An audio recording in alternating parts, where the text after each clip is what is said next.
Today, Matthew Putnam, Associate of External Affairs with the National Taxpayers Union, had a great piece out recently that both Chuck and I took an interest in. Don't undermine 40 years of success with tax hikes. Matthew Putnam, welcome to the program. Thanks for having me. So, Matthew, you're a Florida State graduate. Were you a football fan there? Like the American football, not the soccer football? Of course, a little bit of both, but it's been a tough year, 2 years. So, what's happened down absolutely. there? What's happened down there? Sam and I have talked about this in the past. There are two things in the world that people don't understand if you've not experienced it. If you have money or some comfortable living once and lose it, it's really hard. And if you go into college, that's a great football team for decades. We're not talking a little while, decades. Then all of a sudden they are very mediocre at best. It's a very difficult thing to go through, isn't it, as an alumnus? Absolutely. I was in school right after the Jameis Winston years, so oh wow, a little bit of a lull when I was in school too. Was he a character then too, as he is in the NFL? Oh, absolutely. All right, so now you're a soccer or English football fan. Who's your favorite? Who's your favorite English Premier League team? I don't really follow much Premier League. My favorite team just got relegated down into League One with Argyle. They were having a real tough season, actually. I think we need to discuss, Matt, that you're bad luck for your teams, but we'll discuss that another day. Let's get on tax cuts now. I love relegation, but before we get to tax cuts, I have to throw in one other thing. Matthew also works at the DC institution, the Red Derby. He's enjoys cooking. Matthew, I'm just throwing this out of left field. Does the Red Derby have some connection to the very famous old Brown Derby restaurant from Los Angeles? I believe the owner did take some inspiration from the Brown Derby when she was naming it. So the Brown Derby is the favorite of the horse racing community, and it is the home of the chef salad, which is why I know this. So I think what we've learned so far today is Matt's someone you want to go to lunch with because he'd be an interesting conversation. 100%. And then obviously he is a man of great faith because his teams stink. All right, Matt. All right. Matt, tell us about the article you posted in the Deseret News here a couple weeks ago. That's how we came across you, and it was like, don't undermine 40 years of success with tax hikes. Talk to us about it and as it relates to Utah. Sure. So 40 years ago, Utah passed this law called Truth in Taxation, and it provides a lot of accountability and transparency, and it gives the public the opportunity to have more input into whether their property taxes increase or not. And National Taxpayers Union Foundation, we see that as a great model that other states could adopt, and some already have. In Kansas and Nebraska, since 2019, both of them have adopted very similar policies. And we think that other states should take that opportunity in the environment we're in right now to look to this as a guidance. Our home state where we are right now in our studio recording, Arizona, also passed a very similar law about 12, 15 years ago now, as I remember. One of the really important things about that law, obviously, Matthew, property taxes are complicated. It's not quite as easy for people to understand as this is my tax rate that I'm paying on my W-2.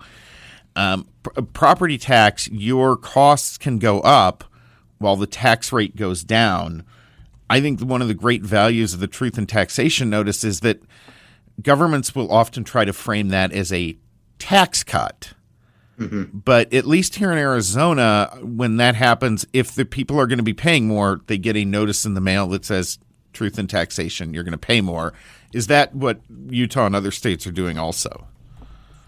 It's very similar. So in Utah, what they do is they float the millage rate, or the rate that you're going to pay on your property taxes each year. So in most cases, that rate actually ends up floating down in Utah. That's the status quo with the Truth in Taxation. So even though you have property values increasing across the country, people are paying the same or close to the same amount every year.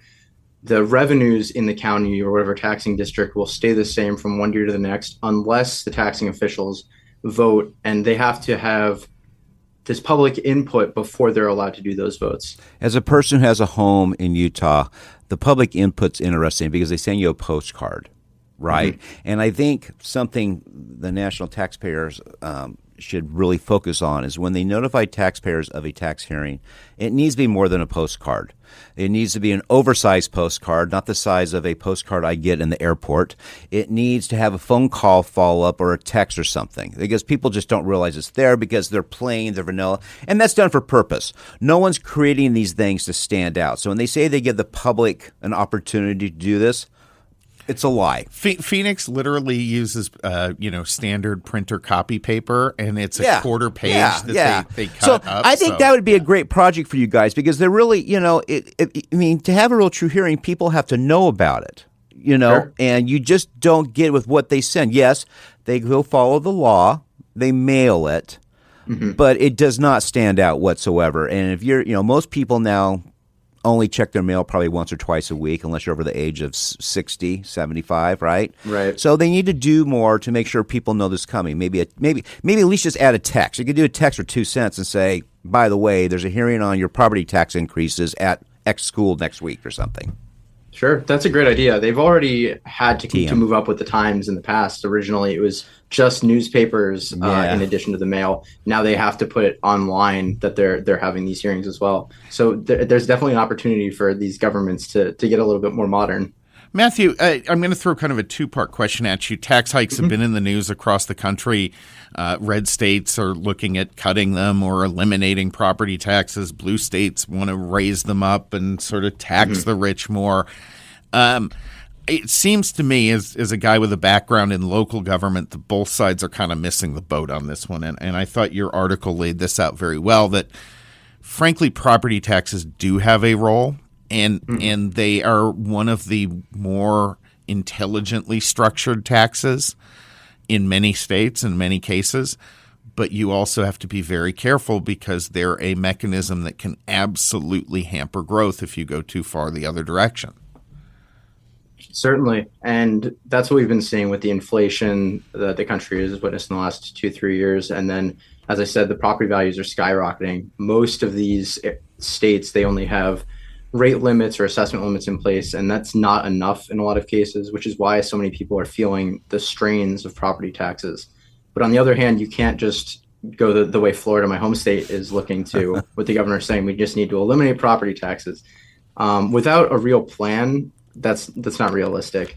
Does DeSantis have a plan to replace that revenue? I mean, I would love to eliminate the property tax, because it is, it's a lot of money on them. But I hear this like, okay, but how do you replace that revenue?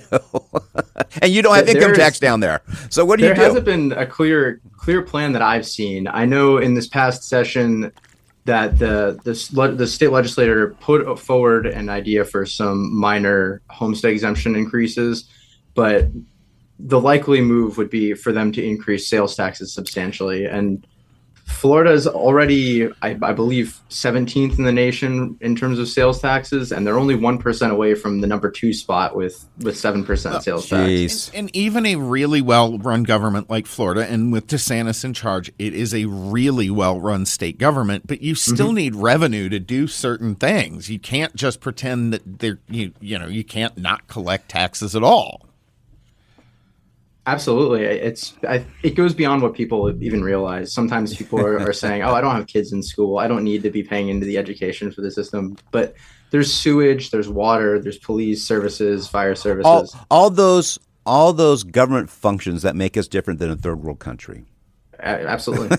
Well, the Ron Swanson approach to taxes. And the issue is, of all you have basically 3 major buckets for local government, right? There's income tax, there is sales tax, there's property tax, and then there's fees and some other things outside. Right. But those 3 major buckets.